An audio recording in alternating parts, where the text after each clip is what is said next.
के बारे में बताया जाता है, जिनको देखकर इंसान खुद ब खुद अपने आप को मार लेता है। और इसी वजह से कुछ ने तो अपनी आंखों पर पट्टी बांध ली थी और कुछ तो खुद ही अंधे हो जाते हैं। हमें एक आदमी दिखाया जाता है जिसका नाम सेबेस्टियन था, जो एक हॉल में अपनी बेटी के साथ मिलकर स्केटिंग कर रहा होता है। सारा शहर सुनसान था। ये दोनों अपने कुछ अच्छे पल साथ बिता रहे थे, जो इन्होंने काफी अरसे से एक साथ नहीं गुजारे थे। सेबेस्टियन की बेटी का नाम एना होता है। अब जब वो कुछ देर के लिए बाहर निकलता है तो कुछ गुंडे उसका खाना लेकर भाग गए थे और बहुत ज्यादा उसे मारते भी हैं। हालांकि वो गुंडे अंधे थे। सेबेस्टियन अपनी बेटी एना के पास आता है और कहता है, अच्छा हुआ वो भाग गए, बेचारे अंधे थे ना, इसीलिए मैंने उन्हें छोड़ दिया। अभी अपनी बेटी का हाथ पकड़कर बाहर शहर में आता है। बार्सिलोना शहर सारा वीरान था। जैसा कि हमें कहानी के शुरू में बताया गया कि एलियंस इंसान के दिमाग को कंट्रोल करके उसे अपनी जान लेने पर मजबूर कर दिया करते थे। इसी वजह से शहर के 90% लोग मारे जा चुके थे। बड़ी बड़ी बिल्डिंग्स तबाह हो गई थी। सेबेस्टियन अब थोड़ा सा आगे आता है तो उसे एक फैमिली जाती हुई महसूस होती है।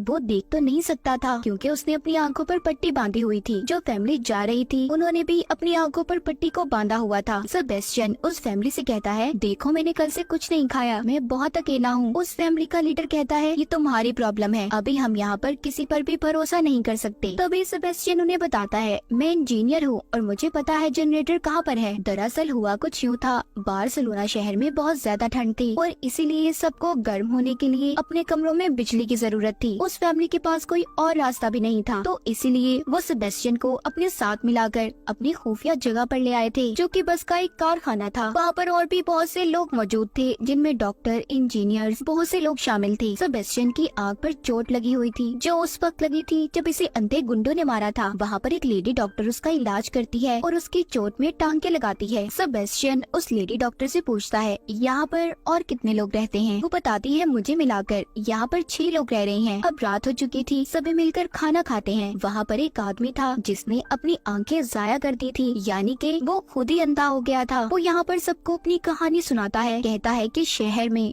और भी बहुत से लोग हैं जिनको उन एलियंस ने पोजेस्ट कर लिया है, यानी कि अपने कंट्रोल में। वो पोजेस्ट हुए इंसान उन एलियंस का साथ देते हैं। वो लोगों के पास जाकर उनकी आंखों पर बंधी पट्टी को खोल देते हैं, जिससे एलियंस उनके दिमाग पर काबू करके उनकी जान लेने पर उन्हें मजबूर कर देते हैं। मेरे साथ भी ऐसा ही हुआ था। मेरी बीवी ने जब आंखों पर पट्टी बांधी हुई थी तो कुछ पोजेस्ट इंसानों ने आकर मेरी बीवी को खुले मैदान में ले जाकर उसकी पट्टी को खोल दिया, जिस वजह से उसने अपनी जान ले ली। वो मेरे साथ भी ऐसा ही करने वाले थे, तभी मैंने अपनी आंखों को चाकू मारकर जाया कर दिया और इसीलिए उन्होंने मुझे जाने दिया। सच बात तो ये है, वक्त बहुत ज्यादा मुश्किल है, हमें एक दूसरे का साथ देना होगा, वरना हम कभी भी जिंदा बच नहीं पाएंगे। जब रात को सब सो गए थे तो सेबेस्टियन उस बस की चाबियां ढूंढने की कोशिश करता है जिसमें सब सो रहे थे। वहाँ पर जो लेडी डॉक्टर थी वो जाग जाती है और कहती है, देखो ऐसा मत करो, अगर हम बाहर गए तो वो एलियंस हमारी जान ले लेंगे। मगर वो किसी की बात भी नहीं मानता। सामने जो एक बंद दरवाजा था वो उसमें बस को स्टार्ट करके दे मारता है। दरवाजा टूटने की वजह से सब लोग बाहर आ गए थे।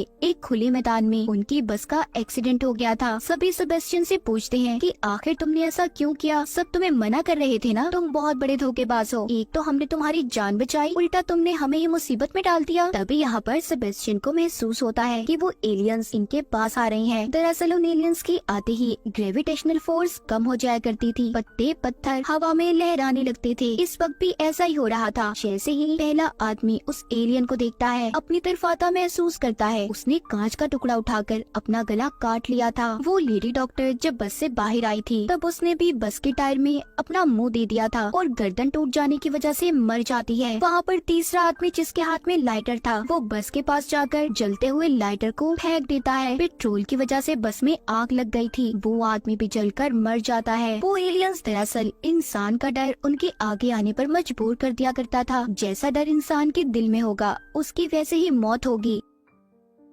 हम उन लोगों की आत्माओं को रोशनी की सूरत में आसमान पर जाते हुए देखते हैं। यहाँ पर हमें ये भी पता चलता है कि सेबेस्टियन की बेटी एना, जो असल में नहीं बल्कि सिर्फ उसके ख्यालों में थी, उसकी बेटी तो बहुत पहले मर चुकी थी। सेबेस्टियन का मानना ये था कि वो अगर ऐसे ही लोगों की जान लेगा, उनकी आत्माओं को गॉड के पास भेजेगा तो गॉड उससे खुश हो जाएंगे, जिसके बाद वो उसे उसकी बेटी और मरी हुई वाइफ वापस कर देंगे। इसके बाद हमें यहाँ से कहानी 9 महीने पहले की दिखाई जाती है कि ये तबाही शुरू कैसे हुई थी। सेबेस्टियन सेबेस्टियन जो कि एक दिन पावर प्लांट पर काम कर रहा था, वो पेशे से इंजीनियर था। अचानक से उसे खबर मिलती है कि पावर प्लांट पर कुछ मजदूरों ने कूदकर अपनी जान दी। उसे कुछ समझ नहीं आता। वो जल्दी से अपने ऑफिस पहुंच गया था, जहां पर वो जब टीवी पर खबर सुनता है जिसमें बताया जा रहा था कि शहर में एक अफरा तफरी मच चुकी है, लोग अपनी जान दे रहे हैं। ऑफिस में भी फोन की घंटियों पर घंटियां बज रही थी। किसी का भाई मर गया था तो किसी की मॉम। सेबेस्टियन को भी अपनी वाइफ की कॉल आती है जो कह रही थी कि एना अभी स्कूल में ही है, तुम्हें जल्दी उसे जाकर लाना होगा। मैं गाड़ी लेकर घर से निकल रही हूँ, हमें इस शहर को जल्द से जल्द छोड़ना है। खबर सुनकर सेबेस्टियन हैरान हो गया था। वो किसी भी तरह यहाँ से निकलने की कोशिश करता है। तभी वो देखता है उसके आसपास के लोग जिन्होंने उस एलियन स्पीशीज को देख लिया था, वो अपनी जानें ले रहे थे, यानी कि उन्होंने खुद ही को खत्म कर दिया था। वो एलियन रेलवे स्टेशन पर भी आ चुका था, जिसे देखकर लोग पटरी पर ही कूद जाते हैं। सेबेस्टियन इस बात को समझ चुका था कि जो भी उस एलियन की आंखों में देखता है खुद को मार लेता है, इसलिए अब ये नीचे मुँह करके वहाँ रेलवे स्टेशन से निकल जाता है। किसी तरह भी बचते बचाते सेबेस्टियन अपनी बेटी के स्कूल में पहुँच जाता है और अपनी बेटी को बचाकर चर्च में ले आया था। वहाँ पर ये इबादत करके जब जाने वाला होता है तो एक पादरी प्रीस्ट ने उसका रास्ता रोक लिया था और कहते हैं कि गॉड ने तुम्हें चुना है, अब तुम उनका अधूरा काम पूरा करोगे। सेबेस्टियन को उस पादरी की बातें समझ नहीं आई थी, इसीलिए वो अपनी बेटी एना को लेता है और चला जाता है। और रास्ते में अब उसे अपनी वाइफ भी मिल गई थी। जब ये तीनों मिलकर वहाँ से जा रहे थे तो एक गाड़ी तेजी से आकर सेबेस्टियन की वाइफ को टक्कर मार देती है, जिस वजह से उसकी मौत हो गई थी। यहीं से कहानी दोबारा आती है प्रेजेंट मौजूदा दौर में। सेबेस्टियन को देखते हैं जो उन लोगों को मारने के बाद अपने अगले शिकार पर था, यानी कि उसने अभी और भी लोगों को मारना था। उसे एक फैमिली दिखाई देती है। एक लाल जैकेट वाली लड़की अपनी आंखों पर पट्टी बांधकर जा रही थी। सेबेस्टियन की बेटी एना जो उसके ख्यालों में थी, वो कहती है उस लड़की को अपना शिकार बनाओ। जब सेबेस्टियन उसके पास जाने लगता है तो दो आदमी आकर उसे दूर करते हैं। वो उसे चोर समझ रहे थे। ये दोनों आदमी दरअसल उस लाल जैकेट वाली लड़की के साथी थे, जिसका नाम क्लियर होता है। सेबेस्टियन यहाँ पर भी इन्हें वही पिछली कहानी सुनाता है कि मैं भूखा हूँ, मैंने एक दिन से कुछ नहीं खाया, मैं इंजीनियर हूँ और मैं जानता हूँ कि जनरेटर कहाँ पर है। क्लियर जब ये बात सुनती है तो अपने साथियों से कहती है अगर इसे जनरेटर का पता है तो हमें इसे अपने साथ ले लेना चाहिए, हमारी जान भी बच सकती है। ये लोग अब इसे अपने साथ लेते हैं और अपने खुफिया ठिकाने पर ले आए थे जो एक बंकर था। वहाँ पर एक बूढ़ा कपल और एक छोटी बच्ची भी थी जिसका नाम सोफिया होता है। यहाँ पर सेबेस्टियन उस छोटी बच्ची सोफिया से जब बात कर रहा था तो तभी उसकी बेटी उसे भड़काना शुरू कर देती है। वो कहती है तुम्हें इन सबको बाहर लाना होगा, तभी वो एलियंस इन्हें मार पाएंगे और इनकी आत्माएं आसमान पर जब जाएंगी तो गॉड खुश होंगे। सेबेस्टियन अपनी बेटी की बातों में आ गया था और सोफिया से बात करता है जो बताती है कि मैं अपनी मॉम से अलग हो चुकी हूँ, उन्होंने मेरा हाथ पकड़ा हुआ था मगर भीड़ में हम लोग खो गए। मेरी मॉम इस वक्त एक खुफिया फैसिलिटी में है जो आर्मी की है, जो इस शहर से दूसरी तरफ है। सोफिया उन सभी को वहाँ पर नक्शा भी बनाकर दिखाती है। सेबेस्टियन कहता है मैं इस नक्शे को जानता हूँ, मैं आप सभी को इस फैसिलिटी तक पहुँचा सकता हूँ, मगर आप लोगों को मुझ पर यकीन करना होगा। हम लोग ज्यादा देर तो यहाँ पर नहीं रह सकते ना, हमें जिंदा रहने के लिए खाने पीने की भी जरूरत है। सब तो सेबेस्टियन पर यकीन कर लेते हैं, लेकिन यहाँ पर क्लियर के एक साथी को उस पर बिल्कुल यकीन नहीं था। रात को जब सब सो रहे थे तो सेबेस्टियन उनके डॉग्स की रस्सियों को हल्का सा काट देता है ताकि जब वो डॉग तेज भागे तो उनकी रस्सियाँ टूट जाएं और ये लोग हड़बड़ाहट में अपनी आंखों से पट्टी को खोल दें। सुबह को सभी अपने बंकर से बाहर आ गए थे। जब ये लोग आगे बढ़ रहे थे तो एलियंस के आने का एहसास डॉग्स को हो जाता है। वो अपनी रस्सियाँ छुड़ाकर भागते हैं। क्लियर का साथी जिसको सेबेस्टियन पर यकीन नहीं था, वो अपने डॉग को बचाने के लिए अपनी आंखों से पट्टी को खोल देता है, जिससे सेबेस्टियन का प्लान कामयाब हो गया था। जैसे ही वो अपनी आंखों से पट्टी उतारता है, एलियन उसे मरने पर मजबूर कर देते हैं। वो अपना सर पास ही खड़ी गाड़ी में देकर मारता है, जिससे उसकी मौत हो गई थी। इन एलियंस की खास बात ये थी कि वो लोगों के दिमाग पर हावी हो जाया करते थे। जो बातें इनके कभी अपनों ने समझाई थी वो बार बार उनके कानों में गूंजा करती थी, जिससे सबका दिमाग कुछ भी सुनने समझने की ताकत को खो देता था। यहाँ पर भी सभी अपनी आंखों से पट्टी को खोलने की कोशिश करते हैं। इनके साथ भी ऐसा ही हो रहा था। तभी क्लियर सबको मना करती है। वो सबको पास वाले घर में ले आई थी।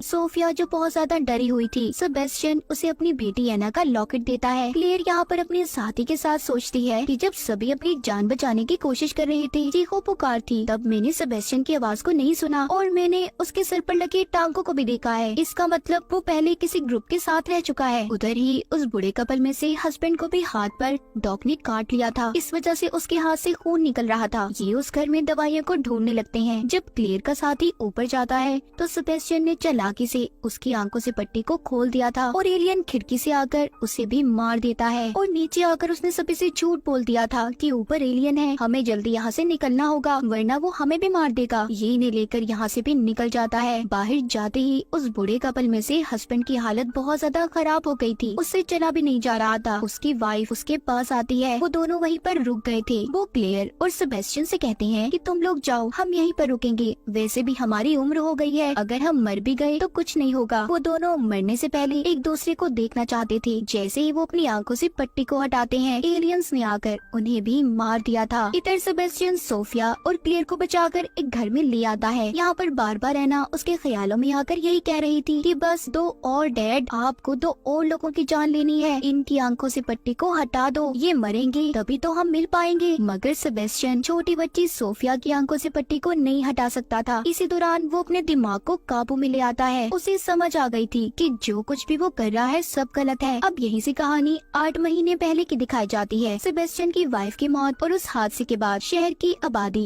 50% खत्म हो गई थी। सब लोगों ने खुद को अपने घरों में बंद कर लिया था। इसी दिन अजेना का बर्थडे भी था। वो अकेली घर पर होती है। सेबेस्टियन अपनी बेटी के लिए केक लेकर आया था, तभी वो प्रीस्ट उनके घर पर आ जाता है, जो उसे पहले चर्च में मिला था। वो गॉड का चुना हुआ इंसान था। वो कहता है अब तुम्हारी बारी है। वो प्रीस्ट सेबेस्टियन और एना को पकड़कर छत पर ले जाता है और एलियंस को बुलाने लगा था। दरअसल ये एलियंस या तो इंसानों को खुद मरने पर मजबूर कर दिया करते थे ताकि वो अपनी जान ले लें, या फिर अपना गुलाम बना लेते जो इनके लिए इंसानों को ढूंढकर मारेगा। और सेबेस्टियन को उन एलियंस ने चुना था, इसीलिए वो ऐसे काम कर रहा था, लोगों को मार रहा था। कहानी दोबारा से प्रेजेंट मौजूदा दौर में आती है। सेबेस्टियन का दिमाग अब उसके कंट्रोल में आ चुका था और उसे अब एहसास भी हो जाता है कि जो कुछ भी वो कर रहा था सब गलत है। उसे अब किसी भी हालत में सोफिया और क्लेयर की जान को बचाना होगा। तभी वहाँ पर प्रीस्ट और उसके लोग आ जाते हैं, जो नहीं चाहते थे कि सेबेस्टियन किसी भी कीमत पर सोफिया और क्लेयर की जान को बचाए। मगर वो किसी भी तरह उन्हें उस केबल कार तक ले आता है, जो दूसरे शहर की आर्मी फैसिलिटी तक इन्हें पहुंचा सकती थी। नीचे सेबेस्टियन प्रीस्ट और उन लोगों को रोक रहा था जो एलियंस के कंट्रोल में थे। उधर ऊपर किसी भी तरह क्लेयर ने सोफिया की जान को बचाना था। हालांकि उसने आंखों पर पट्टी बांधी हुई थी और सीढ़ियाँ भी काफी नाजुक थी, लेकिन वो फिर भी किसी तरह आंखों से पट्टी को खोल देती है और सोफिया को बचाकर केबल कार तक ले आई थी। नीचे सेबेस्टियन जो प्रीस्ट और उसके लोगों से लड़ता लड़ता मारा जाता है। ऊपर भी एलियंस आ चुके थे, मगर मौका देखते ही क्लेयर ने दोबारा से अपनी आंखों पर पट्टी को बांध लिया था और गिनती गिनकर सोफिया को लेकर केबल कार में छलांग लगा देती है। यहाँ पर हमें ये भी पता चलता है कि सेबेस्टियन को जो अपनी बेटी ख्यालों में नजर आती थी, वो दरअसल प्रीस्ट की झलक थी, जो उसे गलत काम करने पर मजबूर क्या करता था। क्लेयर सोफिया को लेकर आर्मी फैसिलिटी में पहुंच चुकी थी, जहाँ पर सोफिया की मॉम थी। आर्मी वाले छानबीन करने के बाद उन्हें अंदर जाने देते हैं। यहाँ पर बहुत से लोग थे जो अपनी जान बचाकर यहाँ पर पहुँचे थे। अब सोफिया को भी अपनी मॉम मिल गई थी, मगर आर्मी वालों को अभी भी इन पर शक था, इसीलिए वो क्लेयर को अपने साथ कुछ टेस्ट करने ले जाते हैं, जहाँ पर एक आदमी को इन्होंने बांधा हुआ था जो एलियंस के कंट्रोल में था। जो नए लोग इस फैसिलिटी में आए थे, ये उनका DNA लेकर चूहों पर टेस्ट करते हैं। फिर उन चूहों को इन्होंने वहाँ पर